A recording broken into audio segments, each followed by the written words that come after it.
नमस्कार, स्वागत है आपका एनएमएफ न्यूज में। मैं हूं आपके साथ शबनम। महाराष्ट्र के सतारा में बीते दिनों एक महिला डॉक्टर ने सुसाइड किया। हाथ पर सुसाइड नोट लिखा जिसमें एक एसआई पर आरोप लगाए गए कि उसने उसके साथ 4 बार रेप किया। अन्य एक व्यक्ति पर आरोप लगाए गए कि उसने उसे मानसिक प्रताड़ना दी और लगातार उसे ब्लैकमेल किया, जिसके बाद महिला डॉक्टर ने यह कदम उठाया है। अब इस मामले पर सियासत शुरू हो गई है।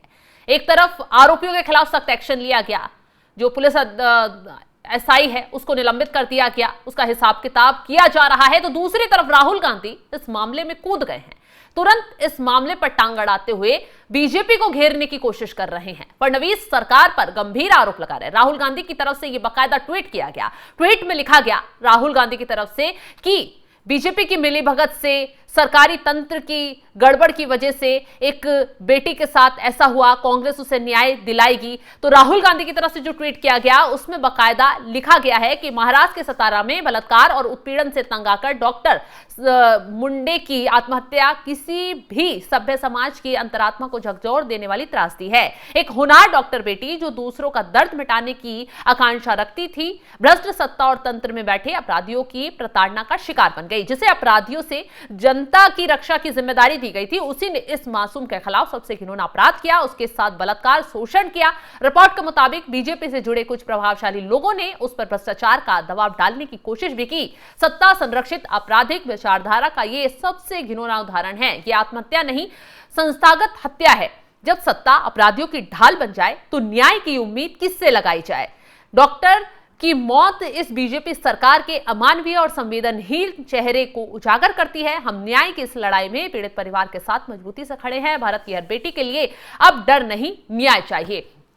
तो राहुल गांधी इस मामले पर अब बीजेपी को घेरने के लिए, फडणवीस सरकार को घेरने के लिए न्याय की बात कर रहे हैं। वो राहुल गांधी जब इनकी शासित राज्यों में, जो कांग्रेस शासित राज्य हैं, जहां कांग्रेस की सरकारें हैं, अगर वहां कोई मामला उजागर भी होता है तो राहुल गांधी जैसे नेता चुप्पे साध कर बैठ जाते हैं। ना न्याय की मांग करते हैं, ना पीड़ितों से मिलते हैं। लेकिन अगर बीजेपी शासित राज्यों में ऐसा कोई मामला सामने आ जाता है जबकि उसमें एक्शन भी लिया जा रहा है, तब राहुल गांधी बीच में टांग अड़ाकर उस मामले को भुनाने और बीजेपी को घेरने लग जाते हैं। अब महाराष्ट्र में यह मुद्दा क्यों बनाया जा रहा है? बीएमसी का चुनाव है, तो ऐसे में जनता को यह मैसेज देना है कि विपक्ष के नेता, खासकर राहुल गांधी हो या कांग्रेस के और नेता हो, वो जो पीड़ित हैं उनके साथ लगातार खड़े हुए हैं। बीजेपी प्रताड़ना कर रही है, कांग्रेस उन्हें बचा रही है। हालांकि मुख्यमंत्री देवेंद्र फडणवीस की तरफ से राहुल गांधी को जमकर लताड़ा गया।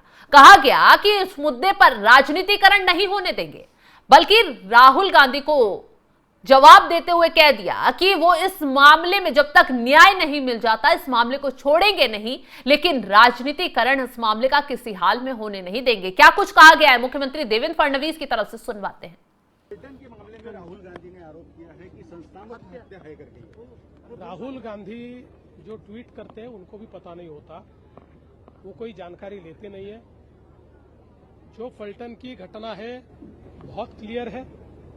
जिस महिला डॉक्टर की मृत्यु हुई, जिसने सुसाइड की है, उसने अपने हाथ पर जो लिखा है उससे मामला बहुत स्पष्ट हुआ है और हमने बहुत स्पष्टता से ये कहा है कि इसमें किसी को भी बख्शा नहीं जाएगा।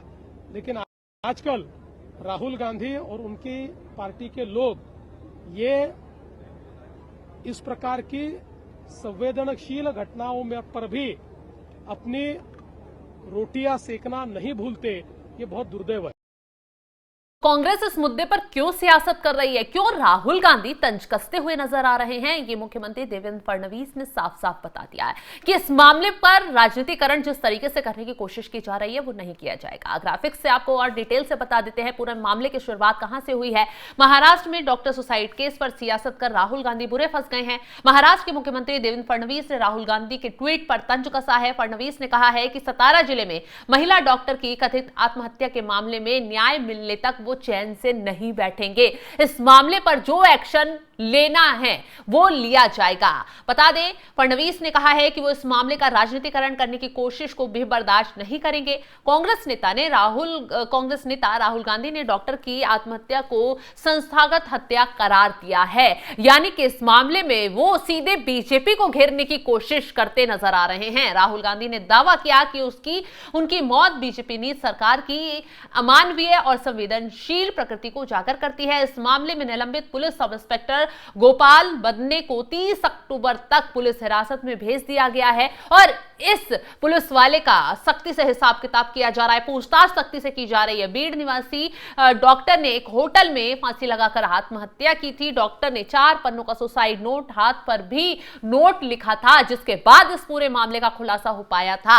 आत्महत्या नोट में डॉक्टर ने आरोप लगाया कि एसआई गोपाल बदाने ने उससे कई बार दुष्कर्म किया। मकान मालिक के बेटे प्रशांत ने उसे मानसिक रूप से प्रताड़ित किया। लगातार उसे प्रताड़ित करने, ब्लैकमेल करने की कोशिश की जा रही थी। उससे फर्जी सर्टिफिकेट बनवाने का आरोप लग रहा है कि दबाव लगातार डाला जा रहा था। उसके मना करने पर उसे ब्लैकमेल किया जाता, प्रताड़ित किया जाता। पुलिस वाला है उसके जरिए एक बार नहीं, 2 बार नहीं, बल्कि 4 बार रेप किया गया। ये आरोप सुसाइड नोट में लगे हुए हैं। हालांकि इस मामले की पूरी बारीकी से पुलिस जांच पड़ताल कर रही है। पुलिस अपना काम कर रही है।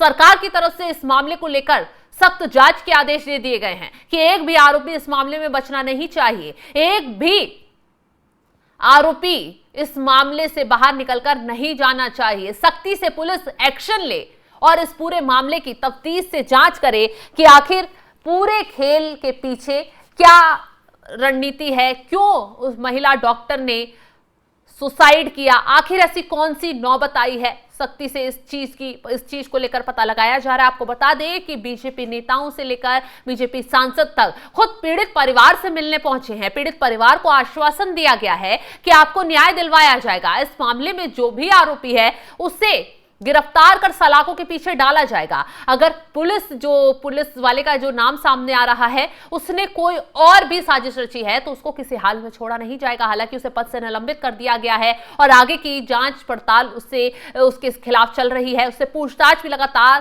की जा रही है। बता दें कि घटना के सामने आने के बाद से जो गोपाल बादने हैं वो फरार था। उसकी तलाश में पुलिस ने लगातार छापेमारी की। फिर उसके बाद उसने पुलिस थाने जाकर सरेंडर किया था। आत्महत्या से पहले महिला डॉक्टर ने अपनी हथेली पर लिखे सुसाइड नोट में पुलिस अधिकारी और अन्य व्यक्ति पर रेप सहित कई गंभीर आरोप लगाए थे। फिलहाल सतारा पुलिस इस मामले की जांच सख्ती से कर रही है। प्रशांत बनकर नाम का एक अन्य अभियुक्त जो पुणे से गिरफ्तार हुआ है उससे भी सख्ती से पूछताछ की जा रही है कि आखिर इस मामले में कौन कौन शामिल था और आखिर ऐसी कौन सी नौबत आ गई कि उस महिला डॉक्टर को सुसाइड करना पड़ा। अब इस मामले को लेकर मुख्यमंत्री देवेंद्र फडणवीस काफी सख्त नजर आ रहे हैं और इसके साथ ही बीएमसी चुनाव से पहले इस मामले को हाई प्रोफाइल बनाकर भड़काने की कोशिश में लगे राहुल गांधी को भी उन्होंने जवाब दे दिया है कि राजनीतिकरण ऐसे मुद्दे का नहीं होने देंगे। क्यों ये माहौल बनाने की कोशिश की जा रही है सबको समझ आ रहा है। फिलहाल इस खबर को लेकर आप क्या राय रखते हैं कमेंट बॉक्स में जरूर बताइएगा। तमाम बड़ी खबरों की अपडेट के लिए आप हमारे साथ जुड़े रहें। नमस्कार।